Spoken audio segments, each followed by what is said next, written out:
इस समय हमारे सामने बैठे हैं जल संस्थान के अधिशासी अभियंता RS लोहनी जी। लोहनी जी, सबसे पहला प्रश्न हमारा ये है, जैसे गर्मियों चल रही है समय ग्रीष्मकालीन यानी कि, तो इसमें जल संस्थान पानी की व्यवस्था कैसे कर रहा है? जैसे इस बार गर्मियों में हमने पूर्व से ही स्पेयर मोटर पंप सेट रखे थे और लगभग हमने इसी गर्मियों से पूर्व ही हमने 11 नलकूपों में नई मोटर हमने इंस्टॉल करी थी। इससे आपने देखा होगा इस बार गर्मियों में नलकूप ख़राब होने की शिकायत भी कम रही है लास्ट ईयर के कंपेयर में। दूसरा, जहाँ भी कुछ क्षेत्र हमारे ऐसे हैं जैसे डम्वा का बेल्ट हो गया आपका, कुछ कटघरिया का क्षेत्र है, यहाँ पर गर्मियों में या मुखानी का पार्ट कुछ रहता है, वहाँ पे पानी की दिक्कत रहती है कि थोड़ा प्रेशर कम आता है या टेल एंड में पानी नहीं पहुँच पाता है। तो वहाँ हम लोग टैंकर से भी सप्लाई कर रहे हैं और जहाँ पॉसिबल हो पा रहा है रोस्टिंग के आधार पर भी पानी उनको उपलब्ध करा रहे हैं। इसी मध्य आपके जो काठगोदाम में चांदमारी का क्षेत्र हो गया और नई बस्ती का क्षेत्र हो गया, जहाँ 2 हैंडपम्प लगे थे हमारे और काफ़ी लंबे समय से ख़राब भी थे और मेनली गर्मियों में काफ़ी बड़ी पॉपुलेशन वहाँ उसका यूज़ करती है। और जब ये गौला में सिल्ट आता है, इस बार तो खैर गर्मियों में काफ़ी सिल्ट आ गया, तो पूरा जो रॉ वाटर पंपिंग होती है चांदमारी में वो बंद हो जाती है।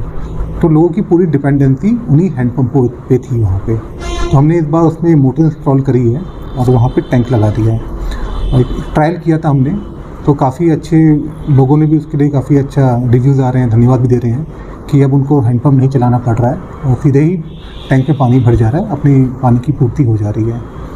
15 जून से मानसून शुरू होने वाला है और जब मानसून की बारिश पड़ती है तो गौला में काफ़ी सल्ट आ जाता है, जिससे पानी की सप्लाई बाधित भी होती है क्योंकि पानी फिल्टर होने में काफ़ी समय लगता है। जी। तो उस वक्त पे आपकी क्या व्यवस्था है, क्या योजना है?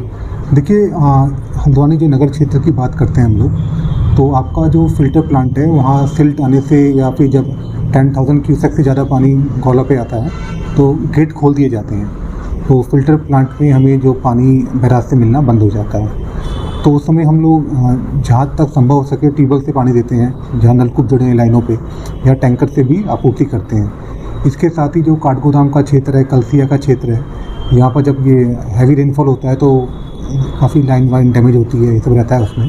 तो हम लोगों ने जो हमारा स्टोर है अभी से वहाँ पे पाइप की व्यवस्था कर ली है कि इनकेस अगर कोई ऐसा डैमेज आता है तो हम लोग तत्काल उसको लाइन को जोड़ने की व्यवस्था करते हुए पानी चलाएँगे। सबसे अहम सवाल ये है जोशाली जी, जैसे मान के चलिए जब आपका विभाग चेकिंग अभियान चलाता है तो उस समय जो अवैध जल संयोजन या अवैध सीवर संयोजन पकड़े जाते हैं, जो वर्षों से उसका प्रयोग तो कर रहे हैं लेकिन बिल नहीं दे रहे हैं, तो ऐसे विभाग क्या कार्रवाई करता है, क्या दंड देता है, आपके द्वारा क्या कार्रवाई होती है? देखिए, चेकिंग के अभियान के दौरान अगर कोई भी ऐसा हमें कनेक्शन पकड़ में आता है जो अवैध चला आ रहा है, तो उसमें हम लोग 1000 रुपये का नियमितीकरण शुल्क होता है और जितने लंबे टाइम से उसका कनेक्शन चल रहा था उतने का हम लोग उसमें बिल रेज करते हैं उस पर। नहीं, ऐसा नहीं जैसे कई वर्षों से वो पानी पी रहा है तो उसका बिल देते हैं हम, जो 4 साल का, 3 साल का, 6 महीने का, इतने टाइम से पानी यूज़ कर रहा है वो करके, तो हम लोग बिल रेज करते हैं। अगर वो नहीं देता है तो कनेक्शन काटने की कार्रवाई की जाती है।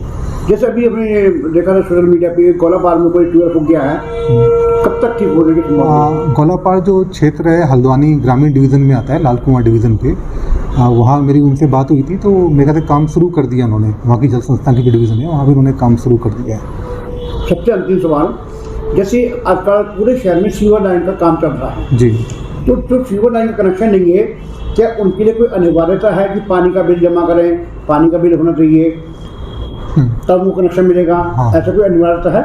देखिए, हल्द्वानी पे जो लोग पेयजल का प्रयोग कर रहे हैं, कोई उनके पास अपनी अलग से व्यवस्था है नहीं, पूरी जल संस्थान के ही द्वारा उनको पेयजल उपलब्ध कराया जाता है। तो अभी जो सीवर का काम चल रहा है, जल निगम कर रहा है उसमें, तो उनमें जो उन्होंने अपनी स्ट्रेटजी बना रखी है कि जिसके घर पे पानी का बिल आ रहा है तो उसको ही एक पहले हम लोग सीवर का कनेक्शन जोड़ देंगे, जिससे उसकी कोई जो फाइल डॉक्यूमेंट रेज करने पड़ते हैं उसमें दिक्कत नहीं आती है।